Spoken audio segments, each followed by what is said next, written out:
وہ گھر آسمان پر جب فرشتے اس گھر کو دیکھتے ہیں وہ گھر اس طرح نظر آتا ہے جس طرح ستاروں کے اندر چاند نظر آتا ہے۔ بلکہ کتابوں میں علماء نے ایک واقعہ لکھا ہے، حافظ محمد حسین بغدادی علیہ رحمہ اپنے وقت کے بہت بڑے عالم ہیں، وہ ایک مرتبہ حاجت پڑی تو بازار سے لونڈی خرید کر لائے، لا کر اپنے محل میں چھوڑ دیا، اور اسے کہنے لگے کہ محل کے کئی کمرے خالی ہیں، اور کئی کمرے اس کو دکھائے گئے کہ یہ کمرہ تو رکھ سکتی ہے، یہ کمرہ بھی رکھ سکتی ہے، لیکن اس کو کوئی کمرہ پسند نہ آیا۔ جب آخری میں ایک کمرہ وہ رہ گیا جس میں گھر کا سارا کوڑا کباڑ پڑا تھا، تو وہ لونڈی کہنے لگی کہ حافظ محمد حسین بغدادی سے کہا کہ حافظ صاحب میں نے یہ کمرہ رکھنا ہے۔ تو حافظ محمد حسین بغدادی کہتے ہیں میں بڑا حیران ہوا کہ محل کے اندر بڑے بڑے کمرے ہیں، خوبصورت فرنیچر لگا ہوا ہے، لیکن تو نے پھر بھی یہ کمرہ پسند کیا۔ اللہ اکبر! تو اس لونڈی نے بڑا پیارا جواب دیا، وہ کہنے لگی محمد حسین بغدادی تو کیا سمجھتا ہے کہ کمرے فرنیچر سے سجائے جاتے ہیں یا اچھے فرنیچر سے کمرے سج جاتے ہیں؟ نہیں، بلکہ کمرے اللہ کے ذکر سے سجتے ہیں۔ تو پتہ چلا کہ وہ گھر بھی سج جاتے ہیں جن گھر میں اللہ کا ذکر ہوتا ہے، اور پھر مہینہ ماہ رمضان کا ہو۔ سامعین محترم، اس وقت ہمارے ملک کے اندر بہت ہی کشیدگی کا عالم ہے، بہت نازک حالات سے ہم گزر رہے ہیں، کیا پتہ یہ اپنے ہی ہاتھوں کا کیا درا ہو۔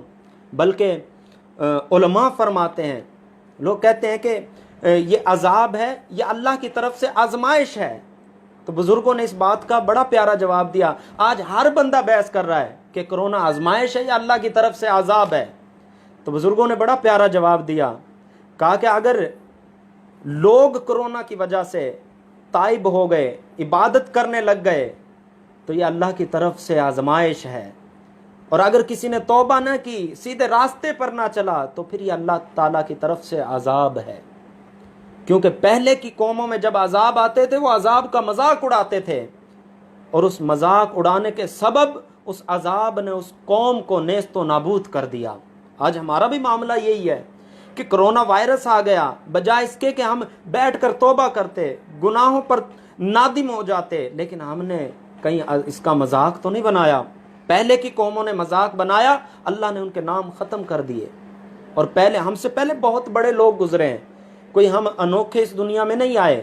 ہماری تو زندگیاں کچھ نہیں ہیں، ہمارے پاس کتنی زندگی ہے، 40 سال، 50 سال، 100 سال، حد سے زیادہ 120 سال، لیکن کچھ قومیں وہ بھی گزری ہیں جن کے بچے جو ہیں وہ 500 سال کی عمر میں، 700 سال کی عمر میں بالغ ہوتے تھے، اور وہ زمین پر نہیں رہتے تھے۔ وہ کہتے تھے زمین پر رہنا یہ چونٹیوں کا کام ہے، وہ پہاڑوں پر اپنے گھر بناتے تھے، لیکن جب اللہ کا عذاب آیا تو اس قوم کو نیست و نابود کر دیا۔ سوچنا ہے، ہمیں فکر کرنی ہے، ہمیں تفکر کرنا ہے کہ کہیں ہم اللہ کی طرف سے آزمائش ہے یا عذاب ہے، کہیں ہم اس کا مذاق تو نہیں بنا رہے۔ آج مساجدیں ویران ہو چکی ہیں، کہیں ہم سے وہ سجدے کی لذت تو نہیں چھین لی گئی۔ سجدہ کرنا بھی سامعین محترم یہ اللہ کی طرف سے ایک بہت بڑی نعمت ہے۔ انسان کہتا ہے میں نماز پڑھتا ہوں، میری اور آپ کی کیا ضرورت ہے کہ آپ اور میں نماز پڑھتے ہیں؟ نہیں میاں، اس کا حکم ہوتا ہے تو بندہ اس کے گھر میں آتا ہے، جس کو وہ پسند کرتا ہے اسی کو اپنے گھر میں بناتا ہے، جس کو پسند نہیں کرتا اپنے گھر میں نہیں بلاتا، اور جس کی زبان اس کو پسند ہوتی ہے اسی کو توفیق دیتا ہے کہ وہ اس کا ذکر کرے، جس کی زبان پسند نہیں ہے اسے توفیق ہی نہیں دیتا، جس کا سجدہ اسے پسند آتا ہے اسے سجدے کی توفیق دیتا ہے، لیکن جس کا پسند ہی نہ آیا اسے کیا توفیق دے گا۔ آج ہم سے مساجد ویران ہیں، سجدوں کی لذت چھین لی گئی ہے، تو ہمیں سوچنا چاہیے، توبہ طائب ہونا چاہیے، گناہوں سے معافی مانگنی چاہیے کہ اللہ رب العزت ہمارے گناہوں کو بخش دے۔ اور ماہ رمضان المبارک آ رہا ہے، اور اس ماہ رمضان المبارک کی آمد ہے، ہر طرف شور ہے ماہ رمضان المبارک کا۔ کیا ہی اچھا ہو کہ ماہ رمضان میں ہم زیادہ سے زیادہ عبادت کریں۔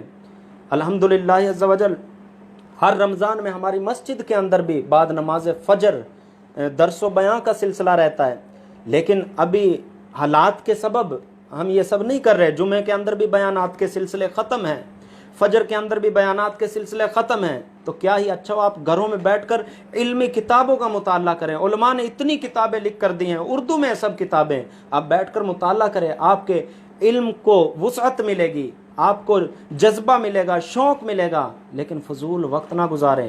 جو وقت گزر جاتا ہے وہ دوبارہ ہاتھ نہیں آتا۔ لیکن ہمارا حال کیا ہے کہ کرونا وائرس کیا آیا، ہمیں پتنگ اڑانے کا ہی موقع مل گیا۔ ہمارا حال کیا ہے، ہم رات بھر کرکٹ کھیلیں گے رمضان میں۔ یار یہ ماہ رمضان ایسا تو نہیں ہے کہ ہماری زندگی کا آخری سال ہو۔ کتنے ایسے لوگ تھے جو پچھلے سال ہمارے ساتھ تھے، لیکن آج وہ ہمارے ساتھ نہیں ہیں۔ زندگی ہر دفعہ ساتھ نہیں دیتی کہ بندہ ماہ رمضان دیکھ پائے۔ کتنے ایسے تھے جنہوں نے پچھلے سال رمضان دیکھا لیکن اس سال نہیں دیکھ پائے۔ تو ہمیں بھی کوشش کرنی چاہیے، کبھی بھی موت کا بلاوا آ سکتا ہے، کبھی بھی موت آ سکتی ہے، ملک الموت علیہ السلام کبھی بھی آ سکتے ہیں۔ آج ہم نے ہر چیز کے لیے بہانے بنا کر رکھے ہیں۔ مولوی صاحب نماز کا کہتے ہیں تو ہمارے پاس ہزاروں عذر ہوتے ہیں، ہزاروں بہانے ہوتے ہیں۔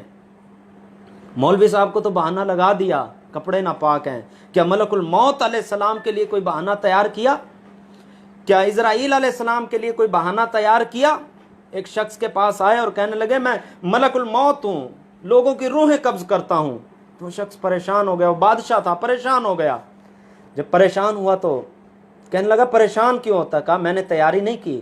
ملک الموت علیہ السلام نے کہا تمہارا فلاں رشتہ دار کدھر ہے؟ اس نے کہا اس کا تو انتقال ہو گیا۔ پھر فرمایا فلاں کدھر ہے؟ کہا کہ اس کا بھی انتقال ہو گیا۔ کہا کہ اتنے تیرے سامنے سے چلے گئے، قبروں کے اندر اتر گئے، کیا تجھے پھر بھی عبرت حاصل نہیں ہوئی کہ موت کبھی بھی آ سکتی ہے؟ تو آپ لوگوں سے گزارش ہے، آپ لوگوں سے میں التجا کرتا ہوں کہ اس ماہ رمضان کو اپنے لیے بہترین ماہ رمضان المبارک بنائیے۔ اس ماہ رمضان کے ہر لمحے کو اپنے لیے قیمتی بنا لیجئے۔ قرآن کی تلاوت کیجئے، نوافل کی کثرت کیجئے، زیادہ سے زیادہ درود پاک پڑھیے، اور گھروں میں بیٹھ کر اپنی فیملی کے اندر حلقہ درود و سلام کا اہتمام کیجئے۔ اللہ رب العزت کی بارگاہ میں دعا ہے اللہ تعالی عمل کرنے کی توفیق عطا فرمائے۔ وآخر دعوانا ان الحمد للہ رب العالمین۔